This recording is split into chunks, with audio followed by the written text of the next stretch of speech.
আজ আমি ভীষণই এক্সাইটেড আর ভীষণই খুশি জানো, কারণ আমি অনেক দিন আগে থেকে যেটা ভেবেছি সেটা আজকে পূরণ হতে যাচ্ছে। আজ মাম্মামকে নিয়ে বাবুকে নিয়ে চাম্পাহাটি চলে এসেছিলাম আর এখন চলে এসেছি চাম্পাহাটি পোস্ট অফিসে।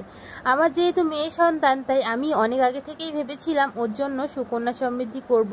আর সুকন্যা সমৃদ্ধি প্রত্যেকটা বাচ্চারই 6 মাস পর থেকে করা যায় যদি সে মেয়ে সন্তান হয়। তাই আমিও আজকে করতে চলে এসেছি বইটা। আগে প্রথমে আমার একটা বই খুলে নিতে হয়েছে, তারপরে ওর সেই সুকন্যা সমৃদ্ধিটা হয়েছে। এদিকে দেখো আমি আর মাম্মাম বসে বসে দেখছিলাম আমাদের কাগজপত্রগুলো ওই কাকুটাই অ্যাটাচ করে দিচ্ছিল। তারপরে আমাদের কাজ শেষে আমরা বেরিয়ে পড়েছি বাড়িতে আসার উদ্দেশ্যে।